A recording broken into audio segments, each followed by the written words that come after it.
G'day you mob, how's it going? Pete here from Aussie English, and this is obviously another Aussie English episode. So today I have an interview episode for you where I sit down with Kyron Down. Kyron Down is from Brisbane, Australia. He is a fair income true blue Aussie guy. He studied mining engineering at university. He then later went on to become obviously a mining engineer working for Rio Tinto. He then threw it all away to globetrot, to travel around the world, including South America and Central America, as well as Asia, start learning languages. He fell in love with a Colombian. He's just had a really interesting story, and the guy's not even 30 years old yet, right? So yeah, anyway, he reached out after the Beck and Penelope episode that I did recently, the interview episode with the girls from the Language Chats podcast, and just said that he loved what I was doing with the podcast. We sort of had a bit of a chat, got to know one another. He's got a podcast called Mere Mortals, so go check that out, guys. And yeah, we just had a lot in common. He is a minimalist at heart now. He likes to talk about deeper topics. So this interview ended up going for about 2 hours, which is why I've split it up into 2 parts. Today's the first part, and I will release the second part soon. Anyway, without any further ado, guys, let's get into it.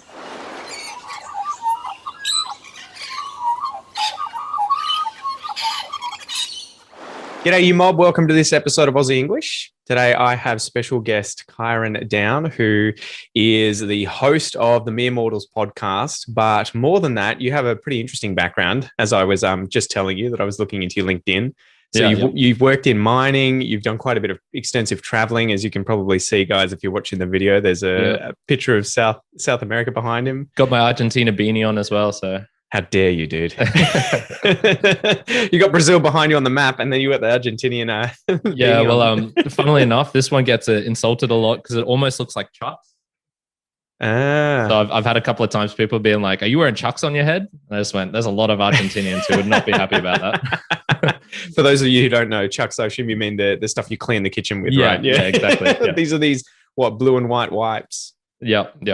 But yeah, you've also had some background in mining engineering and working for Rio Tinto, which is really interesting because I don't know if the listeners will remember, but I had one of my friends on a few years ago who was named Matt, and he had finished mining at Melbourne University, and I think he worked for Rio Tinto, and then after 3 years decided to just ditch that and go around South America for a year and a half. Was his name Matt Widdenbury? No. Okay, I was going to say that I might, because that does sound like the story of a lot of people. Yeah. Well, I guess we could start with, you are different from me in that you grew up in Brisbane. So what was life like growing up in Brisbane in Queensland, right? Yeah. I mean, like, Brisbane's my hometown, so I'm always going to say, good things about it. So, yeah, I grew up. You can give us the honest truth, though. You give us the underbelly, the dark side. Yeah, the dark. Well, I can give you a bit of the dark underbelly. So I grew up between Brisbane and the Gold Coast. So those two are about an hour apart, and I was halfway between those. And that was the Logan area. So I guess you could say I'm a Logan Bogan if you really want to get to it. I always used to say I was the in the nice part of Logan, but that wouldn't have been the first go-to for me, the Logan Bogan. But so that's the sort of slang term that gets thrown around, is it, for Loganites? Yeah, for sure. And it's look, honestly, Logan really isn't that bad. Like, if you compared to everywhere else, it's the same. It's got its troubles and whatnot, but for the most part, it's good. It sounds like Geelong, which is where I'm from. It's okay, but it's pretty rough at times too. It's a bit rough around the edges, but what can you do?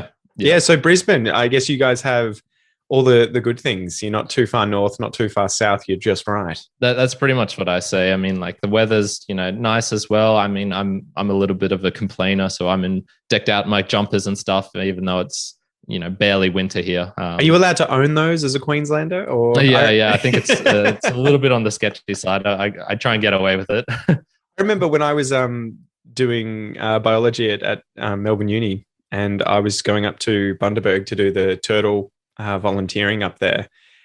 every time you would go to Bundaberg, I would never be able to wear more than a singlet and shorts, even at night, because it would be in summer at least. It would be 35 at night, 35 during the day. Yeah. So this is probably halfway between Cairns and Brisbane for those wondering. But I remember always going to the mall and you would see people in full tracksuits and you just be like, you guys are psychos. Like, what are you doing? Yeah, but I guess you get acclimated to it. People are different, man. People are. Yeah, I'm the same. I sort of try and stay in the middle zone. I remember when I was a kid, though, I would brave the winters in essence, and people would think I'm crazy. But it was like, this isn't too bad because my mom's actually from New Zealand, so I feel like I've got a bit of Kiwi blood in me to protect me. But now I've been in Australia so long, it's like, nah, any slightest bit of cold, and I'm out. It's funny how used to it you get, though. Like I met my wife. She's Brazilian from Maranhão in the north. So I think behind your head there, it'd be that would be right up the middle there. Yeah, it's like about half a foot in front above your hand there. So São Luís is the town that she's from. So which is right near the Amazon and where it opens up. I think sort of a little bit further north. But yeah, so she's from like 2 degrees south. I think maybe south of the equator, and came to Australia and was whinging about the heat in Townsville. And I'm like, that's even further south. And then the whole time was just like, we need to live somewhere like Melbourne. If we can get to Tasmania, let's do that, because just fuck this heat, man. And I'm like, you grew up somewhere where it was like literally 35 every hour of the day. And she's like, yeah, exactly. Screw that. But it's funny how she was obviously used to it for her entire life. You know, I notice when I go to Queensland, I start sweating a lot.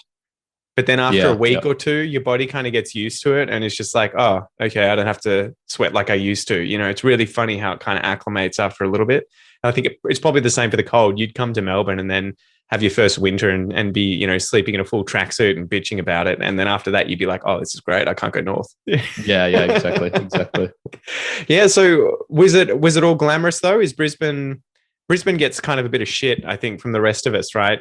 We always, the Melbourneers and the Sydney siders just crap on pretty much every other city in Australia. But I often think when I went to Brisbane, I kept saying to Kel, my wife, we should live there. It's kind of like a better version of both Sydney and Melbourne because it's smaller and it's warmer and nicer in comparison to Melbourne. Yeah, I think like for me, it's just got all the amenities. So, you know, all the good stuff that you can get in Melbourne and whatnot. You know, we pretty much have it here. Like I'm really struggling to think of things that, you know, people will say, oh, the nightlife and whatnot. But yeah, I mean, it just depends how many options you want. There's for me, I'm definitely like, you know, if there's 50 different tubs of toothpaste in the grocery store or something, it's like, do I really need all of these? I'm pretty sure like if I just had 4 to choose from, I'd still be good as well.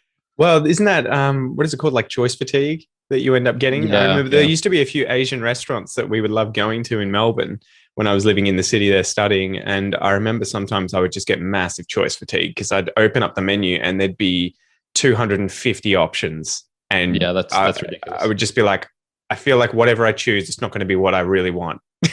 Yeah, exactly. Someone else is going to get something and I'll be like, damn, I wish I got that. Whereas if it was 12 items, I would have been like, whatever I end up getting, it's going to be I'm going to feel so much more satisfied. Definitely. Yeah, crazy. Yeah, nothing in particular. Like I love Brisbane as a city, as a place. It's always been pretty good for me, and yeah, never had any problems with it, I guess. Are there lots of migrants now in Brisbane as the city? Because that was something that I noticed in Melbourne when I first started studying there. It would have been 2006. There were quite a few migrants, but it seemed to over the next, well, I guess it would be 15 years. It seemed to go through waves of like different groups. So I remember at first there were a lot of Chinese, Indonesian, Japanese, a lot of Southeast Asianers and Asianers that would come over and were studying there. But then it was interesting because it kind of changed. You had suddenly this influx of Colombians. And then maybe 5 years ago, maybe a bit longer than 5 years, 10 years ago, Brazilians like crazy. And so it was really interesting to see this sort of demographic change that took place inside the actual city itself. Yeah. Has that been something you've noticed in your lifetime in Brisbane? I've definitely noticed some things, but it's hard to tell if it's just, you know, my tiny perspective and the people I tend to draw in and whatnot, or if it's as a whole trend. But yeah, definitely for me, it was probably like around the high school years was when I started to notice like, oh, wow, there's a lot of like islanders here, for example. So Fijians, Samoans, Kiwis. Everyone just seemed to be coming in, and that's who the people I was, making friends with and just interacting with. Could have been just my high school, but also, that was the feeling in the air, I guess. Nowadays, I would say, yeah, it's definitely like the Asian culture's coming in pretty hard, but not as maybe as hard as for me. The actually traveling to Melbourne, going along the Great Ocean Road, that was surprising seeing how everywhere had English and then Chinese. Oh yeah. Everywhere. I just was not expecting that. So did you get blown won't see away by that. the signs that said make sure you drive on the left, or in Australia you Yeah, drive on the exactly. left? I remember we would always go down the Great Ocean Road and I'd be like, Dad, why the hell are these signs here? Because they're never anywhere else. You don't ever Yeah, see them anywhere else. And he's like, clearly there's been enough accidents with people who forgot that you drive on the left here because they're yeah, tourists. And the Chinese are interesting because I think a lot of the time they come to the big cities, but they kind of do their own tourist thing where they go in really large groups using buses. So they must all sort of go to the, Wilson's Promontory and Gippsland. And then on the other side, it'll be the Grampians and the Great Ocean Road. So yeah, yeah. but yeah, it is interesting, isn't it? You see that. I remember there was a sign in one of the chocolate stores that was like, "Don't stand on the toilet," in an Asian language, and I was just like, that's just something that would never occur to me. But then I remember when I was traveling around Indonesia, a lot of the places didn't have toilets, and you would have to squat over a hole. And so I'm like, Yeah, exactly. okay, well, I guess that makes sense, to Yeah. some degree. And this is where you start to get all those funny memes of like, all the crazy toilet things of what you are and aren't allowed to do. Well, yeah, it's just those are always great. these are those interesting moments you have. I think you probably have gone through many more of these than me because you've done more traveling, it seems, especially in South America and throughout Asia. You become so much more aware of how it's kind of all arbitrary, these cultural standards and what we think is okay. Here you can't really spit on the street, right? Or at least it's a sort of no-no. Yeah. But in many other countries, that's kind of it's just not a big deal. No one cares. You just do whatever you want to do. And I remember one thing that I went through when I was in Indonesia was there was a lot of litter everywhere. Like people just threw, they'd finish, I don't know. There was one scene, we were crossing a river in the jungle. We were doing some field work for my PhD supervisor. And one of the guys took the batteries out of his camera and just threw them in the river.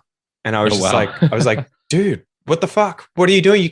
We're in the pristine jungle. You can't just throw batteries in the river. And he was just like, gone, Yeah.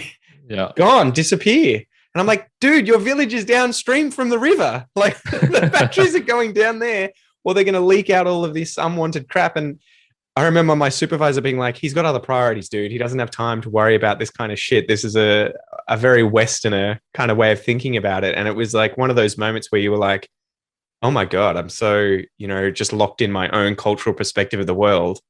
And it's good to kind of get an outside perspective of like, these people were some of the happiest people I'd ever met, but some of the people that had the least that I'd ever met as well. They didn't have internet or phone in some of these villages, and yet they were the happiest people running around, making jokes and wanting to play with you and touch your skin and be like, oh, white guy, So it was really interesting. But did you get to experience that whilst you were doing a lot of travel after you finished? Yeah, you definitely get bits and pieces. I remember the one that sticks out for me was my ex was Colombian, and I'd sort of like met her in Argentina. A couple of months later, like met her and her parents in Colombia, and then met her back in Argentina again. And there was just this one point where we're just discussing the relationship or something. And she was like, oh yeah, but we're not really boyfriend and girlfriend yet. And I was going, oh, okay. I thought we'd like definitely reach that point. And she was saying, no, it's not until you say te amo that it's, we're official, okay. Which is, the translation, I love you. And I just went, whoa, that's way more than, in Australia, like I'd not feel comfortable saying like, I love you as the next instigator for being boyfriend and girlfriend. That's like,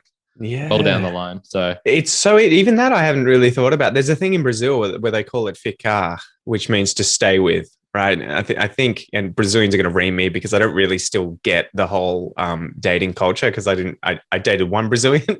Yeah. And I ended up marrying her. So this is my N of one. But they have this thing called ficar where I think it's kind of like hooking up, but a little more than hooking up. It's not like a one night stand, but it's not an official your boyfriend and girlfriend thing here. And you can be ficar ring with various people at the same time. So it's interesting how you have these different cultural expectations around relationships and what is and isn't okay, and the same with me. I think when I was in Melbourne as a single student dating people, I mean, I guess it happens within cultures too, but it would be, I was dating one person at a time. Whereas, in other places around the world, at least in Brazil, I've heard it's much more acceptable to be, being able to date multiple people. It's not a big deal, but then once it becomes serious, it does. And so it's interesting how those things differ. Yeah, I had a Brazilian friend here who was telling me how, everyone in Brazil would go out to the clubs and whatnot to basically meet other people, meet partners and whatnot. And I was saying, oh, what if you're like introverted like me and you don't really get out that much? He's like, no, everyone goes out to the club. Goes, no, you don't get a choice. I don't think there are any Brazilian introverts, to be fair. Yeah, exactly. And that's probably why. Well, that was one thing I heard from a girl that was my ex's sister. She had been dating a Brazilian guy, and she was like, these guys are hypersexual in terms of, in comparison to she was Australian, in comparison to Australian guys. And I think that was one of these things where she at least was really attracted to it, because she was like, Australian guys are always waiting and they're sort of, much more unsure of themselves. Whereas this guy just went in for the kill the moment he saw me. And I was just like, yeah, I would totally not be doing that with someone I didn't know. And then the other side of it is like my wife, Kel, is like, oh man, I can't handle Brazilian guys, like they're too full on. And I mean, obviously this is a stereotype. Not every Brazilian is like that, but it was really interesting hearing from both these two women from opposite sides of the ocean. Yeah. That they were enamored and unenamored, I guess, with the same things. And it's probably the whole, you don't like what you have. You kind of find the external thing kind of interesting and different and exotic. I'm constantly like, Kel, let's go to Brazil. It's going to be amazing. The place looks phenomenal. And she's like, yeah, no, like I grew up there. I don't want to go back. and I'm like, well, I don't want to stay in Australia because I grew up here and I don't want to stay here. I want to go around and see the place. And so it's interesting how much you're sort of like the grass is greener, right? Yeah, for sure. And it depends on I think on the person as well. There's always that sort of saying there's more difference, in groups than between groups. So even though you take like your average Colombian or average Australian, and there's not that much difference the difference between them isn't as big as just say the people within Colombia and the people within Australia. So probably matters where you meet them too, because I imagine for me at least, the average Colombian I've met probably doesn't represent Colombians very well, because they're all the ones that have come to Australia that are probably, relatively well off, a certain demographic, have a certain goal. The same with like Europeans that meet Australians on Contiki. It's like, don't think that's the average. Please, dear God, don't think that is what represents the average Australian. Yeah. So how did you end up getting into mining? Is that something that you always wanted to do as a kid, or you just fell into it? So I was always really good at science, maths, physics, those sorts of things. Just math. But I had no idea what I wanted to do growing up, whatever. So my dad, in my final year, sort of took me to just a couple of different workplaces of, his friends, and I would get to spend a day in electrical engineering, a day with just other random stuff. And one of his friends is a mining engineer, and they let me sit with the graduate. And honestly, it was so simple how big changes in your life can come from these small things. And he was just showing me on his computer, just like a 3D image of a mine and like a CAD program. So, he's moving it around and doing all these things. And I was like, oh, that's kind of cool. And then he showed me a PowerPoint of, the biggest mining accidents that have happened. So landslides of dozers getting, picked up by these gigantic machines that are hundreds of meters tall and things like that. Jesus. And I was just going, hell yeah, like that's awesome. That picked in my brain. So yeah, that's essentially why I got into it, went to uni, and then was like, oh, all right, I guess I'll do engineering and I'll do mining engineering. That sounds good enough. Did you get to ever drive one of those big ass mining dump trucks that's like the size of several houses? Yeah, for sure. Yeah, I've got a couple of photos of me standing next to it, and the wheels are double my height. And Kel didn't believe me. I was showing Noah. Noah's obsessed with my son's obsessed with watching YouTube compilation videos of just trucks. So there'll be like ambulances, and it's just like with the sirens on constantly, and he'll just sit there and watch it, and he's just like fire truck, police car, ambulance, fire truck. And I'm like, you got it, son. You're crushing it. But then I put on the mining one because I was like, there must be some really cool mining videos. So lo and behold, there's a lot of channels that just do footage of mining. That might be, your next sort of entrepreneurial thing. You just have to get into the mines and start filming it for kids. Yeah. But my wife was looking at one of the trucks and she's like, looks pretty big. And I was like, wait, because it was coming towards the camera. And I'm like, see the guy in there? And she's like, oh, holy crap. I'm like, the tires are probably, 2 times your height. You could probably sit inside the tire rim, right? And probably run whilst it moves. Yeah, like a little giant hamster. Yeah, it just looks ridiculous, right? But I imagine the size of these things is all just about efficiency of moving enough product or enough, what would you call it, pay dirt ore?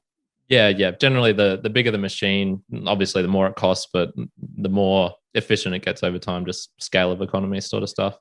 But yeah, when you get, the thing is like those aren't even that big when you get to, the shovels or you get to a drag line, which like I was saying, it's, imagine a crane that you just see and then imagine, I don't is even this know. Is this the one with that turning wheel that has like a whole bunch of buckets on it and it just literally goes along the edge of where the ore is and picks it up and shoves it onto the conveyor belt? Or No, that's a oh geez, it's been 5 years since I've been in there. Right, I'm not testing you, no marks.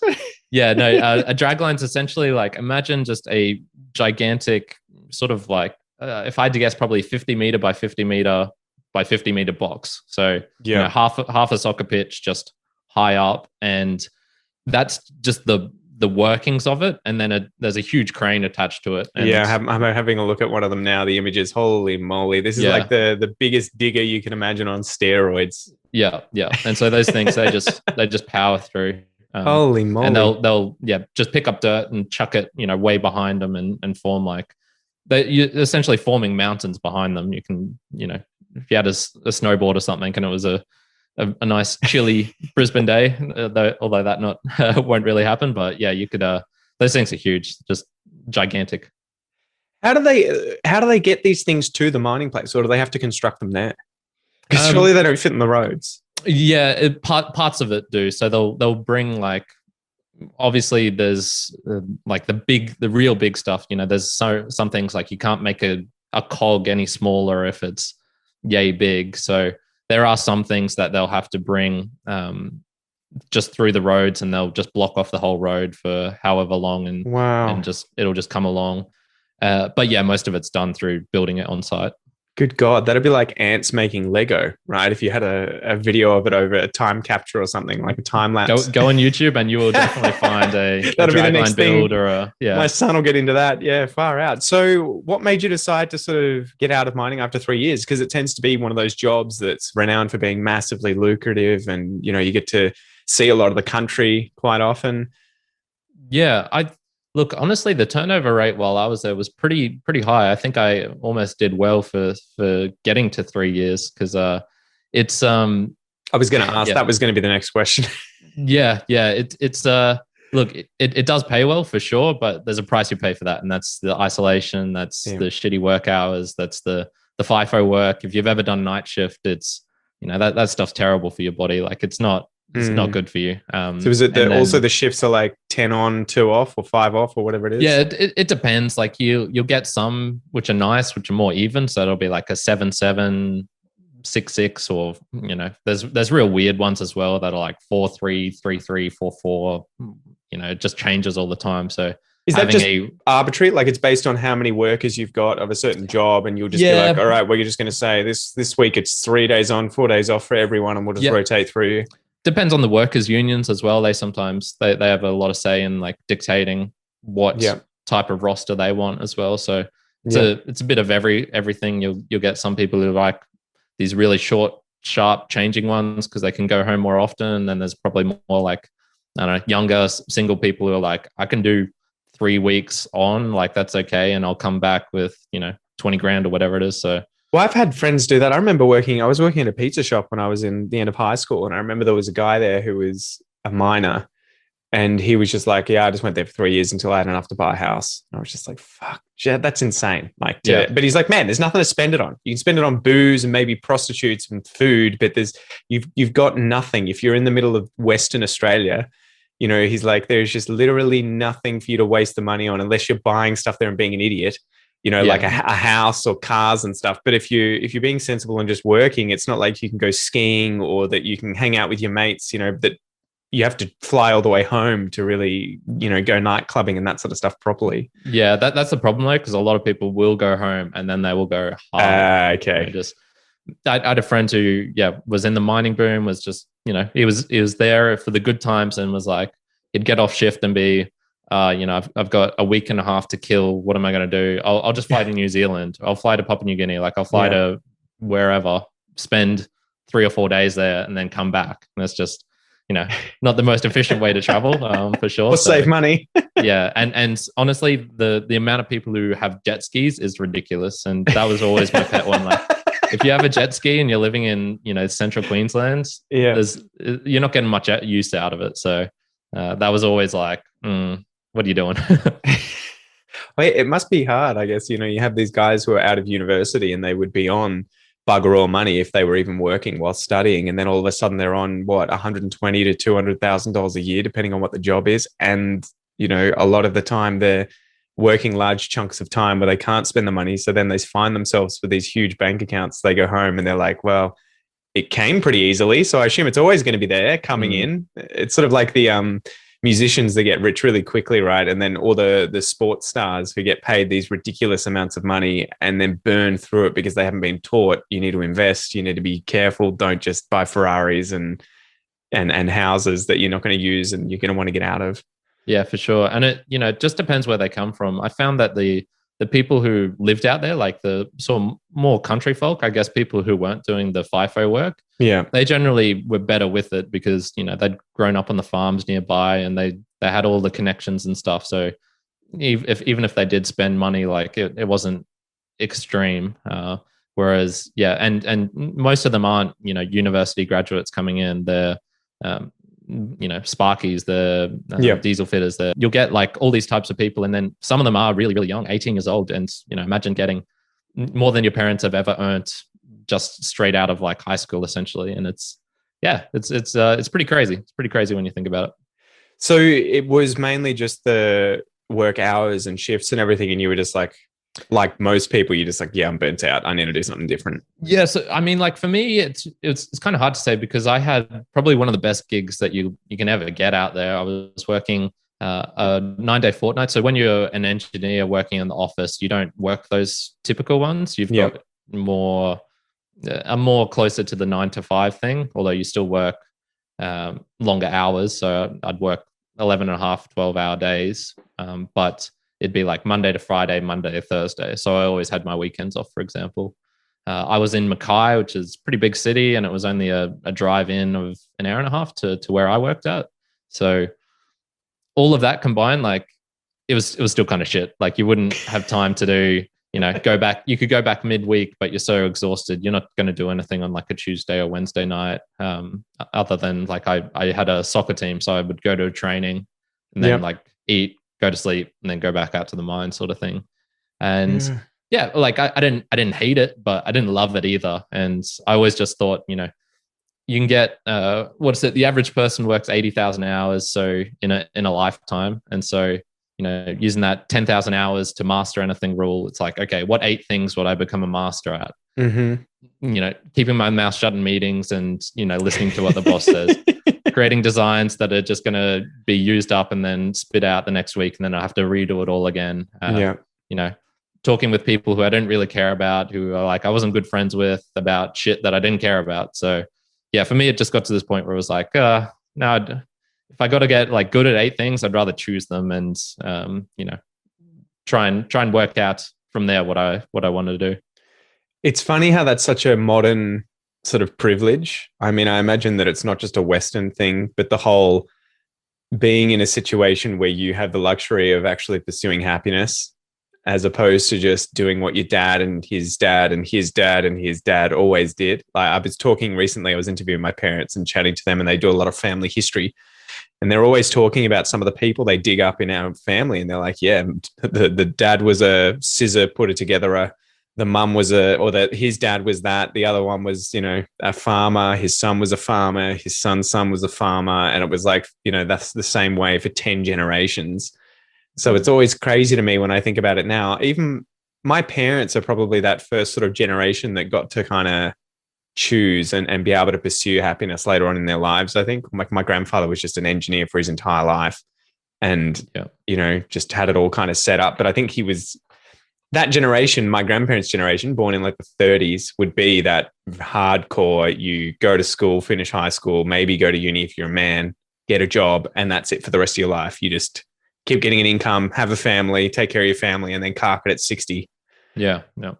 But so, anyway, it's really interesting that people like you and I'm the same. I went through university. I did 3 degrees, all in biology, evolutionary biology and evolutionary biology. And then after that was like, fuck this. I'm going to do podcasting. It makes me way happier helping people than just being in a laboratory all day, working on stuff alone. Again, with people I don't necessarily like, talking about crap that's not important to me, and, whinging about some guy who got a grant that I should have got and, published a paper on something that I thought was cool and was trying to do. And it's just like, oh my God, why are we, this is it's not worth my time. I'd rather, learn guitar or do jujitsu or learn languages or, help people. Do you think you went through the same thing? Yeah. Do you think it's due to, you hear this phenomenon nowadays of you're going to work an average of like 7 jobs over your lifetime, probably even more for millennials coming through. And I've always just wondered, is that due to technology changes, as in your job gets made redundant so fast that you just need to be into the next one? Or is it having that luxury of searching for your jobs, or like a mixture of both? It's fascinating to think of, what drivers that change, because there's definitely still dudes out the mine who are lifers, like, I'm going to be with Rio Tinto till I die sort of thing. I think there's always people like that though. There are still guys working at the pizza shop that I worked at when I was a teenager who were my age, who'd finished high school and got a job there, and they're still there. Yeah. And I think it's a personality thing too, where they're just like, I'm just cruising. Yeah. I was saying this to Kel, we were driving through a few of these suburbs nearby where they're kind of the lower class suburbs. And again, what I'm about to say doesn't reflect all the people that live there, probably not even, a large percentage of them. But there are definitely a lot of people that you see there that are of the age, that they shouldn't be. And they're doing the kinds of things that teenagers are doing. So you'll see some 50-year-old dude in a hoodie doing drugs in the street and just yelling at someone, or, 2 guys hanging out together, kicking the footy in the middle of the day. And they're like 55 years old, drinking beers. And you're just like, it's really interesting that there are obviously certain kinds of people that are just, I just want to have fun for my entire life with my friends. I don't want anything serious. I don't want a lot of responsibility, and I just want to cruise. And so I think that's the kind of person, there's those sorts of people who are just get me to my base level of comfort, and then I'm set, and I'm just like, everyone else can go fuck themselves. I'm just going to do what I want to do. Whereas I think for me and a lot of the people I know, it's like you get this ambition kind of smashed into you as well. And I think we're sort of taught by society to look at how everyone else is doing around us and try and beat them. And then on top of that, we have the whole life's changing so fast with technology that's changing that, even my parents had probably 5 jobs each. They've changed. They've worked at universities. They were high school teachers, got bored with that. And then when they were at universities, got made redundant, switched into another parallel position at the same university, and then got made redundant. And then, some department closed, and then they had to move into another position. And so constantly upskilling and everything. So it is interesting. But then, as you say, I think we also do have so much crap that we can buy these days, and that we have so much excessive wealth, right? That I was saying to my folks, did you guys buy us blueberries and strawberries when we were kids? And they were like, we didn't have the money for that. And this season, they were out of season. The closest we got was the blackberry bush that we had in the backyard that had fruit on it for 2 weeks a year. Yeah. But for my son and my daughter, we go to Woolworths, and there's just always blueberries and strawberries and, all these sort of little things that I hadn't thought about. But my wife points out, and she's like, that's fucked. No one in Brazil gets to just spend $7 on a punnet of blueberries and give it to their kid, and that's just their breakfast or something, or, give it to them over a few days. And I'm like, it is so crazy that we've just gotten used to this the way that capitalism works, where we have access to so much stuff. And even with the toys, right? We buy them toys, they break. And I'm like, we're not going to repair this. How much is that going to cost? Who's even trained to repair a toy plastic car? We just buy another one, throw this one in the rubbish. And again, my parents would be like, Jesus, we never did that. Our stuff was made of wood and metal. You fix it, or you just deal with it. So or you grind it until it's nothing's left on it. The wheels are square now. Yeah, but I think it's a gift and a curse. What do you think in terms of the not just being? I wish at times that I could be like that guy who just drank beers and had fun hanging out with his mates until he was 60 years old. During the day on the dole or whatever is that stereotype Aussie bogan kind of trope is, but I just don't think I could ever handle that. I'd be constantly there, like, I've got to do more, I've got to help people, I've got to find meaning, I've got to actually contribute, I've got to make more money, I've got to get a bigger car than the guy next door. Yeah. There's geez, man, there's a lot of things in that. I would say definitely for me, I'm kind of minimalist in a lot of senses. I really hate seeing waste just in general. I don't know if that was something, implanted into me as a kid. I definitely remember my parents being like, you're finishing everything on your plate sort of thing. So I had that too. That you can leave the table when it's an empty plate. Yeah. Or if it's, if there's literally too much, then it goes in the fridge and you're eating it the next day. So it's not like, avoiding it now is going to make it any better because it's just waiting for you tomorrow, a day older. So and then your family gets a dog and you're like, oh, thank God. You just sneak it off the plate onto the floor. I thankfully had a younger brother who was willing to please. So my peas and corn, like the vegetables I didn't like, would definitely go his way. And I'm not sure if he liked them, but like he liked me liking him. So never went to waste. Yeah. So definitely, I mean, there's definitely some things to think about in terms of, is it good to be able to get an apple, a perfect apple all year round? Because, obviously in some months of the year, that apple would be way more harder to, produce versus, the times of the year when it's easy to make apples. So well, the thing with apples, though, I think would be that in Australia, at least, I think we follow the seasons as we go up the coast. So I think they kind of ripen sequentially. The thing that's probably really fucked up is that we have avocados all year round, and we get those. That's probably a better example. We get those locally for summer, and then we get all of the ones from places like Chile and Argentina, right, where they're going through a water crisis because all these farmers are trying to produce avocado. I think Mexico as well is going through that too, where it requires a ridiculous amount of water, right? Yeah. And I've only heard about like fast fashion recently. I'm just not into buying clothes that much or anything. Like I wear stuff out until it's too ratty or too holy, and I feel you. Like that. So like hearing about fast fashion. I was listening to a podcast the other day, and I think it was there's 6,000 tons of fast fashion gets thrown out every 10 minutes just in Australia. Whoa. So when you say fast fashion, do you want to just sort of describe that for the listeners? Yeah. So I mean, like, this is going to be real basic in my attempt at it because I only heard about it recently, but essentially just following the fashion trends. And I think this is, more of a woman problem in the sense like that they're just more on top of needing to have the newest gear. And then so if you have something that comes out in the stores 2 weeks later, it's almost redundant again. And so they've just got all this stock that either needs to go out. And then there's the personal, and you've bought a wardrobe full of stuff. It's no longer cool anymore. What do you do with it? Do you throw it out? Do you, just leave it sitting in there? What happens with that? Well, that's so much too to do with the marketing, right? And I would say women are kind of a victim, I would imagine, of the marketing when it comes to fashion because they'd be the biggest target. Yeah. And so it's always like, if you want to be, an attractive woman, make sure that you have this new form of makeup, or make sure that you're wearing this month's certain type of dress. And then, oh no, there's a new one next month. So make sure that you go out there and get this dress if you want to keep up. And that, I can't imagine being on that sort of rat wheel of just constantly having to chase these things in order to keep up. And it feels the same. Yeah. This is why I imagine you become a minimalist too. Because as soon as I started getting into minimalism, I was like, oh my God, I feel so much more relieved because now I just don't give a shit about things anymore. I don't care anymore about the big house or owning the Ferrari or like, oh, okay, those handcuffs are off. I've kind of have that burden off my shoulders where, my dad always has this story about one of his friends who wears high heels and gets really, lots of makeup on, looks stunning every time they go out, but it takes so much effort for her to do it. And he's always like, why you're married? Why do you care what other, guys think? And she's like, I'm not doing this for the guys.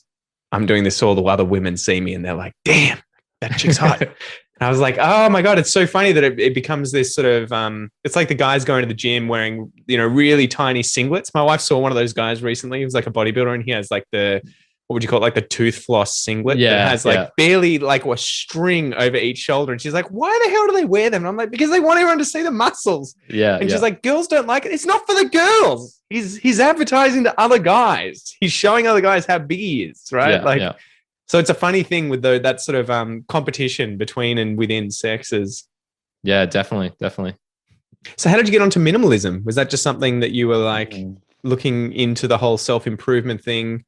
Yeah, I probably that probably would have been the path. I mean, I've now that I'm getting older, I'm starting to notice like people who are 10 years younger than me sort of starting on the path that I went down, and I'm just starting to see like, oh, that connects to that connects to that, and that's sort of made me who I am. So just on that. So I definitely was very anxious, very shy as a kid, up until like even 20, I would be, crippled with fear getting on the bus. And then like, any girl, it doesn't matter if she was really good looking or not good looking, would sit next to me. And I'd just be, silently freaking out in my corner going like, oh, people are looking at me like, what if she says something to me, things like that. So I definitely got on the self-improvement, route journey. And then I think that's when it starts to lead into minimalism. I think there's definitely some connection there with, you'll sort of like start to earn money, for example, or, start to gain status. And then you realize like, oh, what's the point of doing this? If you then get the girl, it's like, oh, what do you need all this stuff for? And things like that. So, well, that's something that's really interesting that we never seem to ask ourselves. I think we'll never get asked by other people, why are you doing X? What are you trying to achieve by doing X? And I think it's interesting how we kind of just fall on these certain things. Like we find a certain job. Why are you doing the job? Oh, because my parent, if you actually dig in, my parents always wanted me to do it, or it makes a lot of money. It's like, it's funny that when you ask people those sorts of questions, it's very rare that you'll get to the bottom and it's like, oh, because it makes me happy. Because I've always wanted to do this just because I really enjoy X, Y, Z, and it gives me a great feeling of satisfaction. It seems that it's always, well, we're doing it because we want to advertise to other people in society that we're successful. But ironically, that's not success if you measure it in if you're measuring success via happiness, right? It's actually that you're getting further away from that goal quite often, and it's kind of counterproductive. Yeah, and it's unfortunately one of the things is if you start to ask that question enough, people will start to dislike you because you don't like getting brought out of your own routine. So it's one of those traps where people don't say it because people won't like you if you. Well, you're holding. Why are you doing that? Why you're holding a mirror up, right, and being like, "Have you seen this? Have you seen this?" Yeah.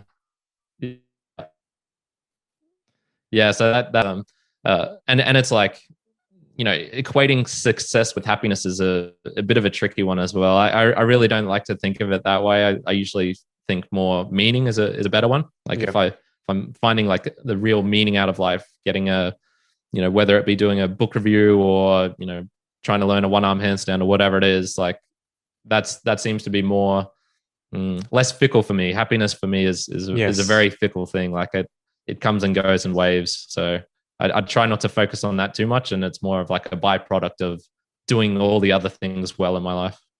I think that's a fair point because I've been going down this road recently too. And it seems like a lot of the people who talk about this online are like, you're not meant to be pursuing happiness. So, that was sort of shame on me saying that, but meaning, because it's like happiness, like sadness is something that you can't really avoid, but it's also not something that's permanent. It's temporary, and it allows you to find your sort of medium. You get to go through these waves, feel crap, but then as a result, you can feel happier later. If you felt happy all the time, it wouldn't be happiness. It would just be the norm.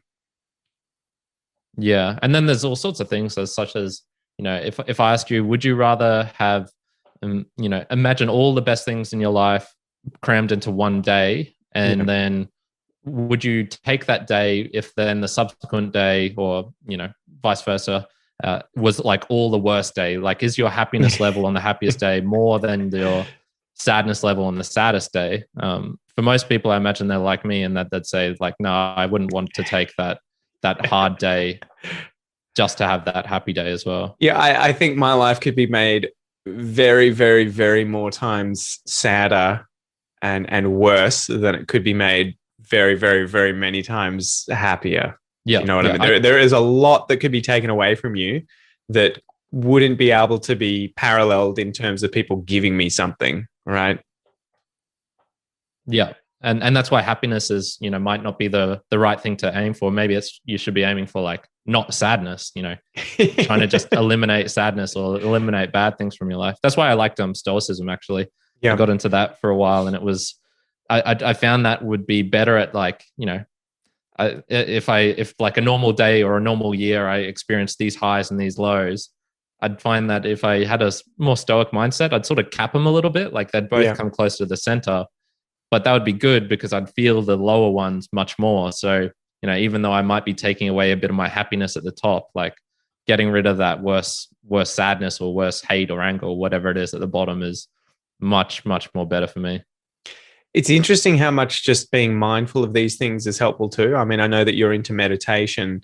I went down that road for quite a while and then had children. So it's hard to kind of find a quiet moment. But it was interesting when I went down the road of mindfulness and paying attention to what I was feeling, as opposed to just kind of living the experience, you know. So if you get angry, as opposed to just riding that wave of being angry and just acting out how you feel, you think, well, why am I angry?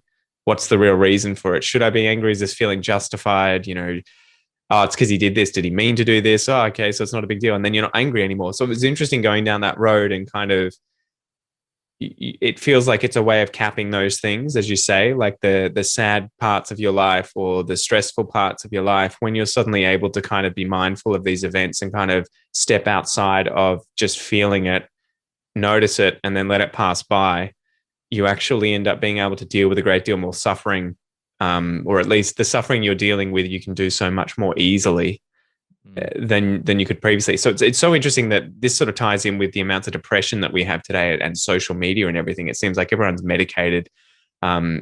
It's interesting. You wonder if people in the past had these kinds of issues where, you know, the guy in the 1700s working as a factory worker or a farmer was freaking out about being able to buy a Ferrari to impress his neighbor. It's kind of like, I doubt it.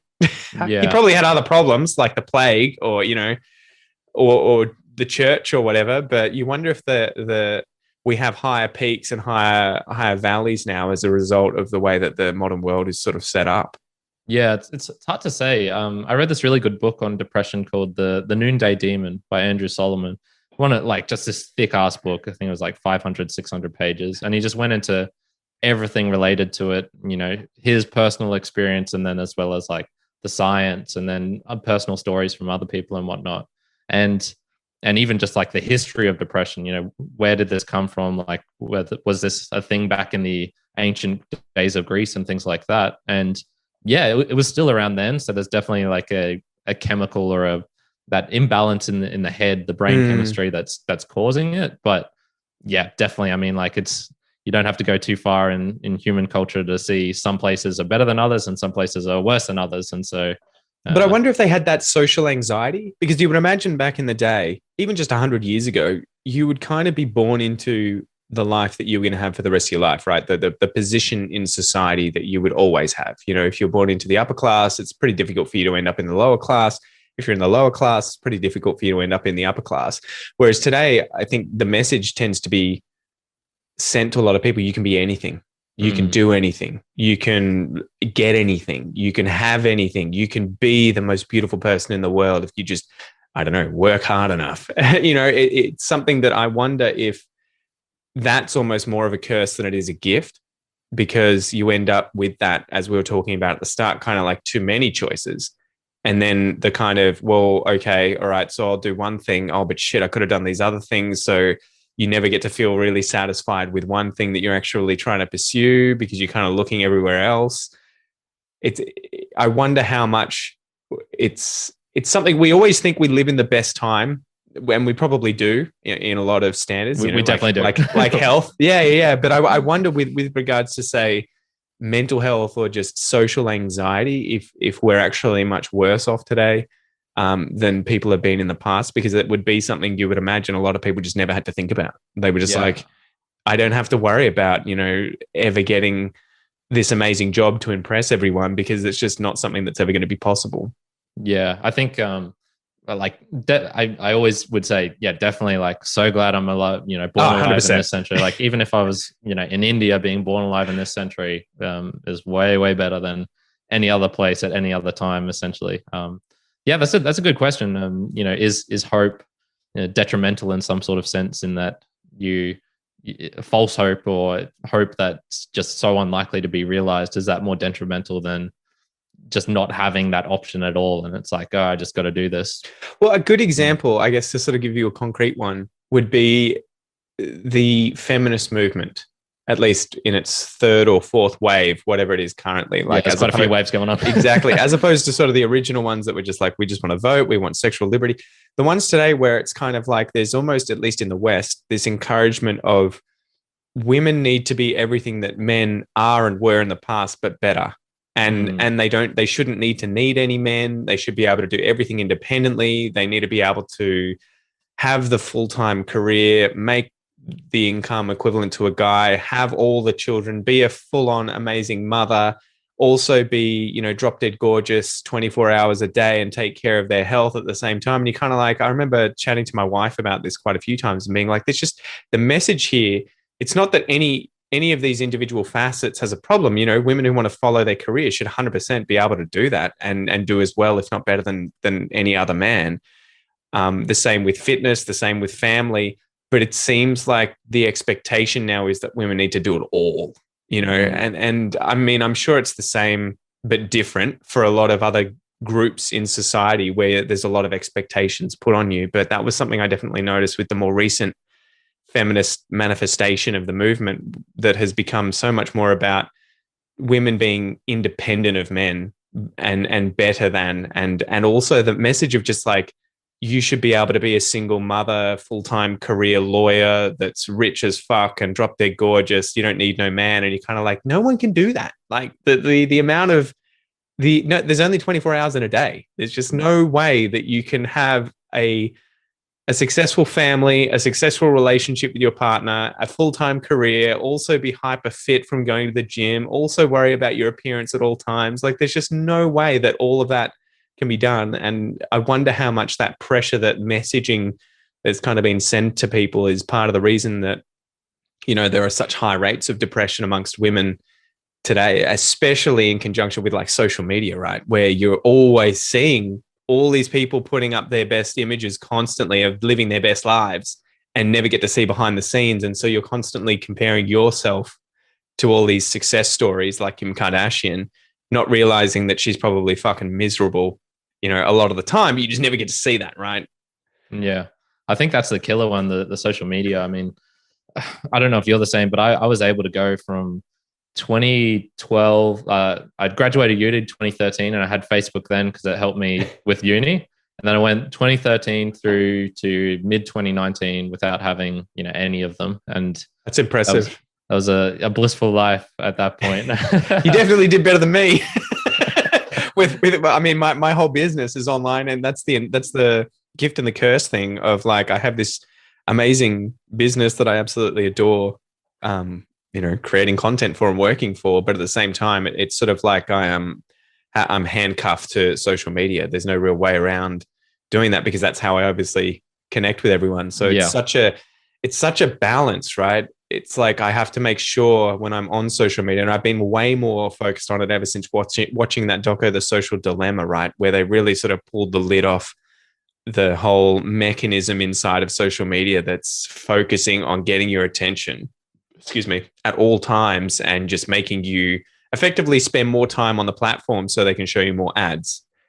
And that they've used machine learning and billions of people effectively for the last decade and a half in order to refine this to a perfect skill. And it's so crazy. I open up Facebook, and before I even do what I was trying to do, I've forgotten why I opened it. And I'm just scrolling through, at times, and you're just thinking, Jesus Christ, I feel like I just turned into a zombie.